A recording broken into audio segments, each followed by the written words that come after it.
Hello అండి. ఒక మంచి విక్రమ బేతాళ కథను విందాం. ఒకప్పుడు చక్రధరపురాన్ని సారంగధరుడు అనే రాజు పరిపాలించేవాడు. ఇతడి ఒక్కగానొక్క కుమార్తె భానుమతి. భానుమతి అపురూప సౌందర్యవతి. అయితే ఆ విషయం ఆ దేశ పౌరులకు తెలియదు. దానికి కారణం ఆ వంశాచారం ప్రకారం స్త్రీలు పరపురుషుల కంట పడకూడదు. ఒకసారి భానుమతికి ఒక ఆలోచన వచ్చింది. తన శిల్పాన్ని చెక్కించుకోవాలన్న ఆశ కలిగింది. అదే విషయాన్ని తండ్రితో చెప్పింది. సారంగధరుడు కొంతమంది శిల్పులను పిలిపించి భానుమతి శిల్పాన్ని చెక్కమన్నాడు. ఎవరైనా చూడకుండా ఎలా చెక్కగలరు? అందుకే తమకు తోచిన విధంగా చెక్కారు. ఆ చెక్కిన శిల్పాలు ఏవి భానుమతి అందానికి సరితూగలేదు. దాంతో భానుమతికి అసంతృప్తి కలిగింది. ఈసారి రాజు ఒక చాటింపు వేయించి ఎవరైతే యువరాణి శిల్పాన్ని చెక్కుతారో వాళ్లను ప్రధాన శిల్పాచార్యుడిగా నియమించుకుంటానని ప్రకటన వేయిస్తాడు. ఆ రాజ్యంలోనే ఇది వరకు శిల్పాచార్యుడిగా పనిచేసిన అనంతవర్మ వృద్ధాప్య దశకు చేరుకోవడం వల్ల పదవీ విరమణ చేసి ఉంటాడు.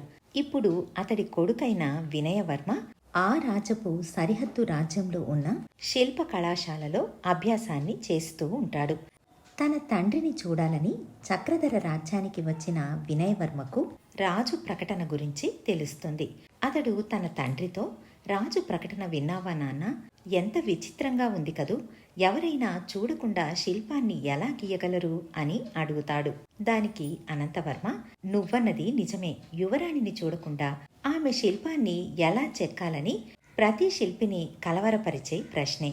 అది కష్టమై ఉండొచ్చు, కానీ అసాధ్యమైతే కాదు అని అంటాడు. అదెలా సాధ్యపడుతుంది అని అడుగుతాడు వినయవర్మ.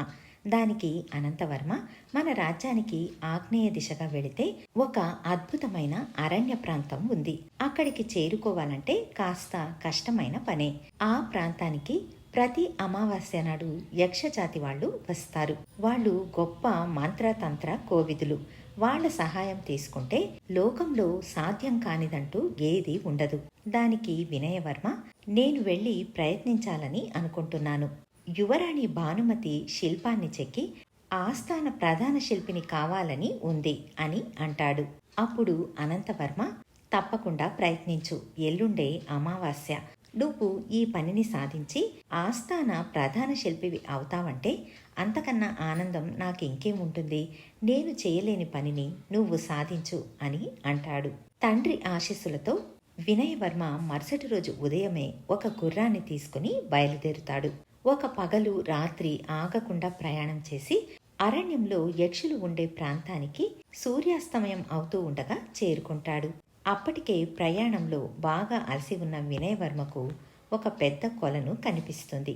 అక్కడ గుర్రాన్ని నిలిపి తాను తెచ్చుకున్న రొట్టెలను తిని కొలనులోని తియ్యటి నీటిని తాగి పక్కనే ఉన్న ఒక చెట్టుకు ఆనుకొని మరుక్షణం గాఢ నిద్రలోకి జారుకుంటాడు. కాసేపటికి ఎవరో కిలకిలమని నవ్వటంతో కళ్ళు తెరిచి చూసిన వినయవర్మకు ఎదురుగా ఇద్దరు యువతులు కనిపిస్తారు.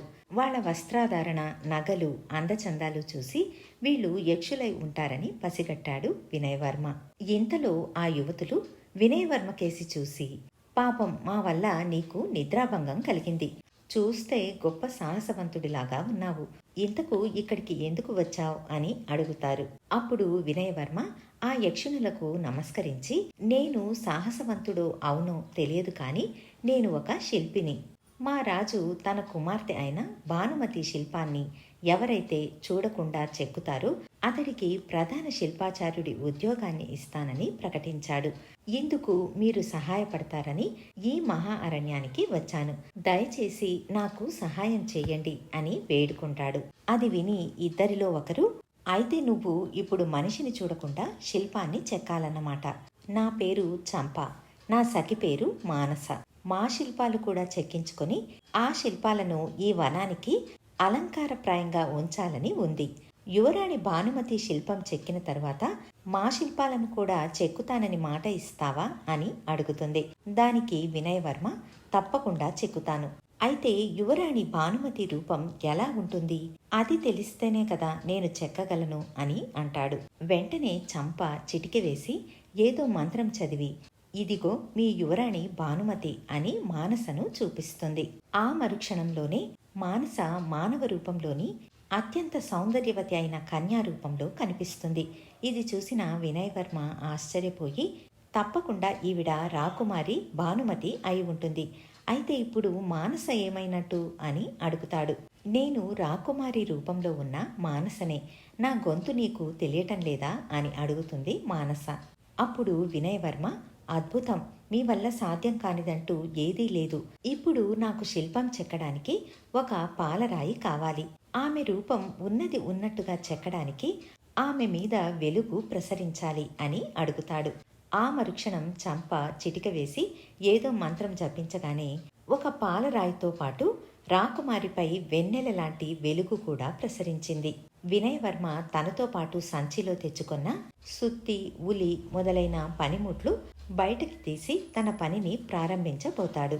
అప్పుడు చంప, వినయవర్మ, నువ్వు ఈ పనిని తొందరగా పూర్తి చేయడానికి నీ పనిముట్లకు శక్తిని ఇస్తున్నాను, తొందరగా పూర్తి చేయి అని చెబుతుంది. వినయవర్మ శిల్పాన్ని చెక్కడం ప్రారంభించి 1 గంటలోనే శిల్పాన్ని చెక్కడం పూర్తి చేస్తాడు. ఎంతో సంతోషించి యక్షిణులతో, మీ సహాయానికి చాలా కృతజ్ఞుణ్ణి. ఇప్పుడు రాకుమారి శిల్పాన్ని రాజధాని నగరంలోని మా ఇంటికి చేర్చారంటే వచ్చే అమావాస్య నాడు మళ్ళీ వచ్చి మీ ఇద్దరి శిల్పాలను చెక్కుతాను అని చెబుతాడు. ఇంతలో మానస కూడా తన యథారూపాన్ని ధరిస్తుంది. తరువాత చంప, మానస వినయవర్మతో, అదెంత పని, కళ్ళు మూసుకో అని చెప్పి రాకుమారి శిల్పాన్ని, వినయవర్మ గుర్రాన్ని 1 క్షణంలో తమ ఇంటికి చేర్చుతారు. తండ్రి మాటలు వినిపించగానే కళ్ళు తెరిచిన వినయవర్మ తన ఇంట్లో తన పక్కనే శిల్పం ఉండడం చూస్తాడు. అప్పటికే సూర్యోదయం అయి ఉంటుంది. అనంతవర్మ శిల్పాన్ని, తన కొడుకును ఆశ్చర్యంగా చూస్తూ ఉండిపోతాడు. అప్పుడు వినయవర్మ తండ్రితో జరిగిందంతా వివరించి చెబుతాడు. ఆ సాయంకాలం 4 వ్యక్తుల సహాయంతో ఆ శిల్పాన్ని కోట వద్దకు తీసుకెళ్లి రాజుకు వార్తను పంపిస్తాడు. భటులు వెళ్లి ఆ శిల్పాన్ని లోపల ఉంచుతారు. రాజు తన కుటుంబంతో పాటు వచ్చి శిల్పాన్ని చూస్తాడు. విగ్రహం అచ్చంగా యువరాణినే పోలి ఉండడం చూసి ఆశ్చర్యపోతారు. భానుమతి ఎంతో సంతోషించి, ఈ శిల్పి ఎవరో దేవశిల్పిలా ఉన్నాడు, నన్ను నేను అద్దంలో చూసుకుంటున్నట్టు ఉంది అని చెబుతుంది. అన్న మాట ప్రకారం రాజు మరొక వారంలో వినయవర్మను ప్రధాన శిల్పాకారుడిగా నియమించుకుంటానని నగరమంతా చాటింపు వేయిస్తాడు. ఆ తరువాత 2 రోజులకే రాజు వినయవర్మను పిలిపిస్తాడు. రాజు వినయవర్మతో, వర్మ, మా అన్న కూతురు ఈ ఉదయమే కుంతల రాజ్యం నుంచి వచ్చింది. తాను కూడా నా కూతురైన భానుమతి ఏడు పిల్ల. యువరాణి శిల్పాన్ని చూసి ఆమె కూడా శిల్పాన్ని చెక్కించుకోవాలని ఆశపడుతోంది. తన శిల్పాన్ని కూడా వారం 10 రోజులలో పూర్తి చేసి తీసుకొచ్చావంటే నిన్ను ప్రధాన శిల్పిగా నియమించే ఉత్సవాలను 2 వారాల తర్వాత జరిపిస్తాను అని చెబుతాడు. ఈ మాటలు విన్న వినయవర్మ నివ్వెరపోతాడు. కాసేపు తర్వాత, అలాగే మహారాజా, సెలవు అని చెప్పి ఇంటికి తిరిగి వచ్చి తండ్రితో జరిగిందంతా చెప్పి, నాన్న, రేపు ఉదయమే బయలుదేరి పక్క రాజ్యమైన మా గురువు గారి కళాశాలకు వెళ్ళిపోదాం. ఆ రాజుకు రాజు వీరవర్మ ఈ రాజు కన్నా బలవంతుడు, బుద్ధిశాలి. నేను యక్షునులకు వాళ్ళ శిల్పాలని చెక్కుతానని మాట ఇచ్చాను. ఆ పనిని మారువేషంలో వచ్చే అమావాస్య నాడు వనానికి వెళ్ళి పూర్తి చేస్తాను అని చెబుతాడు. బేతాళుడు కథ చెప్పి, రాజా, వినయవర్మ ప్రవర్తన వింతగా ఉంది కదూ. అతడి ప్రవర్తన చూస్తుంటే అతడికి అవివేకం అని అనిపిస్తోంది. రాజ్యంలో ఏ శిల్పి సాధించలేని ఒక అద్భుత కార్యాన్ని అతడు సాధించాడు.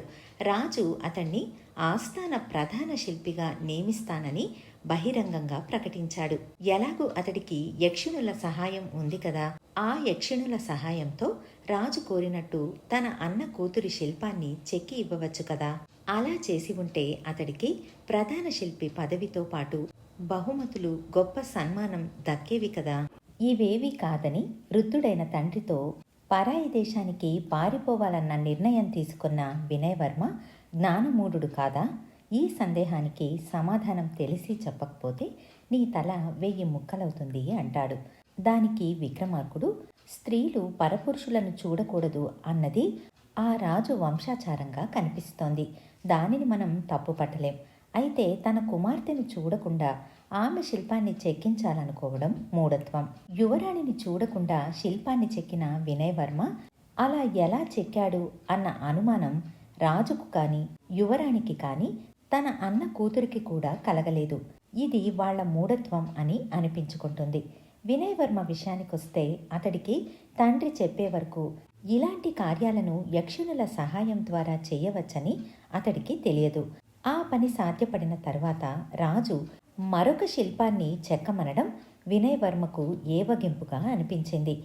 ఆస్థాన ప్రధాన శిల్పి అయ్యాక రాజు ఇలాంటి కోరికలు ఎన్నైనా కోరచ్చు. అప్పుడు ప్రతిసారి అతడు అరణ్యంలోనికి వెళ్లి యక్షునుల సహాయం కోరడం సాధ్యపడదు. రాజు ఎంత మూర్ఖుడో తెలిసాక వినయ్ వర్మ ఆ రాజ్యాన్ని వదలడమే క్షేమమని అనుకున్నాడు. ఈ కారణాల వల్ల వినయ్ వర్మ మూఢుడు కాదని జ్ఞాని అని అనుకోవాలి అని అంటాడు. రాజుకు ఈ విధంగా మౌనభంగం కలగగానే బేతాళుడు శవంతో సహా మాయమై మళ్ళీ చెట్టెక్కాడు.